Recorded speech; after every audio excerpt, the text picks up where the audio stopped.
And welcome back to the 2012 USA Rugby College Sevens Championship here in beautiful College Station, Texas.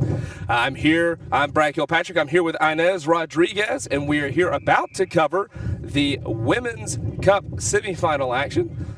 Right now, we have James Madison versus Harvard here on Field 1. This is going to be for the plate semifinals.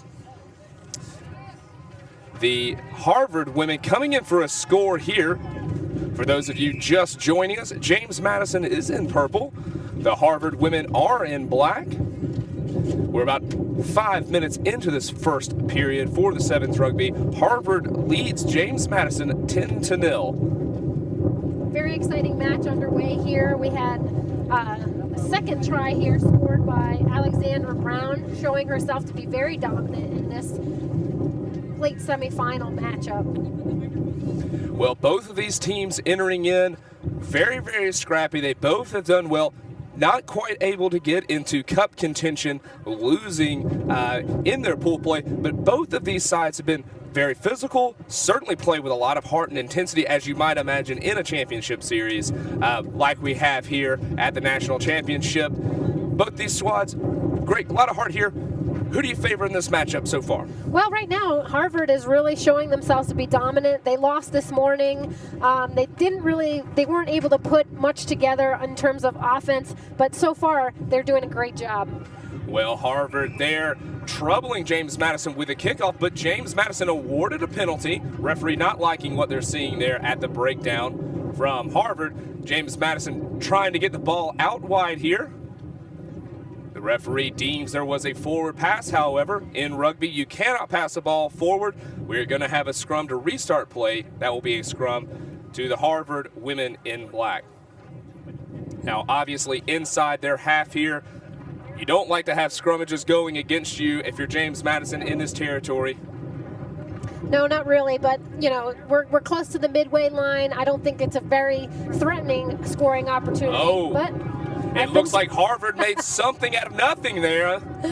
Unexpectedly, a really, really nice run there from number 10 from Harvard, 15 from Harvard picking it up.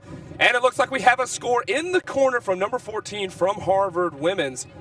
Really, it looked like they were in trouble there, as you said. Not sure what was going to happen. The scrum, they were able to get it, not entirely clean, but Harvard did a good job to read that defense, come around and work the ball back. Great team try. Absolutely. Very nice attack by the fly half, and then we saw that bursting run with a lot of support. Looked fantastic, and we're seeing this score line really reflecting Harvard coming out strong in this semifinal matchup. Well, it's been a long couple of days here. Obviously, Sevens Rugby, it doesn't sound like a long time, 14 minutes per game, but you yourself have played at quite a high level. These matches are very intense. They take their toll on you over the course of a couple of days. They certainly do, and you know, it seems like a short time, 7 minutes, really fast, but the more contact you get into, the harder that game becomes. What you really want is a lot of running, especially for players that like to be free, right, like to run. Then that's what speeds up the game. You get into these like contact matches, close contact makes the game last forever. So we're here at halftime in what is shaping up to be perhaps a one-sided contest to Harvard here, certainly put in a few scores. James Madison has played physical all weekend long. Harvard, though, has looked very, very scrappy.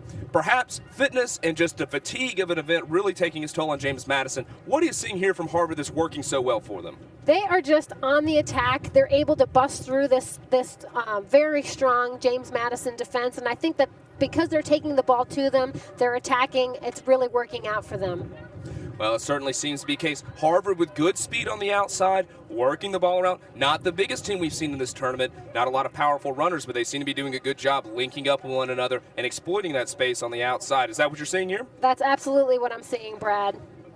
Well, fantastic. Hopefully, as we've seen throughout this tournament, we've had a lot of things turn at halftime, especially in the women's game. Harvard in particular has happened to win a couple, having been down considerably here. James Madison hoping to work a little bit of that halftime magic, come out here with a strong second half performance. They will be kicking off to Harvard in the black. And those for you who are just joining us, we have James Madison playing Harvard. James Madison in purple, Harvard in black. Harvard leads the contest 15-0. And Harvard reclaims the startup, but a little bit scrappy here. Harvard looking to pass this ball out wide. Number 12, Harvard, powering through a gap in the James Madison defense here. Just taking it to ground. Not a lot of support. The rucks are not as clean as Harvard might like to see here. James Madison doing a good job to slow that ball down and turn it over. Now hoping to capitalize on some quick turnover ball, but the Harvard women scrambling on defense. They look reset and ready for this. And now Harvard turned it over again. Some poor handling from James Madison. Harvard women just backing up, saying, let's reset our lines here. Keeping good calm under pressure here. Harvard women, lots of passes, but a good smother tackle there from James Madison to prevent the offload. And we see a knock on from Harvard going to a scrum. So that lateral running that we just saw from Harvard was something that I think hurt them in this morning's game and put them into this plate semifinal instead of the cup semifinal, where they would have liked to have been. So they need to continue that good, strong, hard running that they showed in the first half of this game. So we have a scrum here to James Madison. Harvard knocking the ball on. Perhaps an opportunity here for James Madison. Able to get the ball quickly from the scrum. They are running it. Looking for a ball handler outside, and she finds her, but also finds some good defense from Harvard. James Madison rucking over strongly, but rucking over too far, it would appear. However, James Madison awarded a penalty. Harvard deemed to have transgressed in that breakdown. Now James Madison looking for some space on the outside, finding a Harvard defender. Offload just a bit high, but reclaimed by James Madison. Looking for space on that blind side. Now James Madison taking it up hard in through the center. Number 1 for James Madison. That is Callie Ratty. And now James Madison, 7, Stephanie Goetz with a nice run, but she unfortunately turns it over, but recollected again from James Madison. A lot of back and forth here. James Madison hoping to power this over the line. Harvard trying to hold them up and prevent them from going to the line. But James Madison, great job there to recycle the ball, and they score it beside the post. Fantastic back and forth there, series of play. Didn't know what to make of it. What was going to happen there? No, that was an excellent team effort. That was started by number 7, Stephanie Goetz, who had the little chip ahead.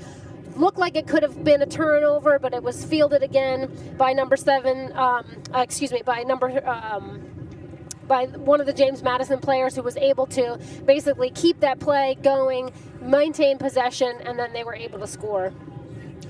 Well, certainly very exciting. James Madison looking to get themselves back in this ball game. And in sevens rugby, it doesn't seem like much time on the clock, but you can score very, very quickly. So much space available. You got to think James Madison is only down 10 points here. Harvard has failed to convert on all 3 of their scores. It's a 10-point ball game. This game is far from over, Brad. Can go any way at this point. Well, unfortunate for James Madison, kicking the ball fully out of bounds before it managed to touch inbounds, which means Harvard is going to have a free kick penalty at the center of the field. Certainly makes up a lot of territory. James Madison has to back up 10 meters from the time, from where the penalty was assessed, giving extra space to Harvard, who opts to take it up the center. Number 15, nice run up the center there from number 15, Alexandra Brown of Harvard. Number 5 looking for a bit of space on that outside.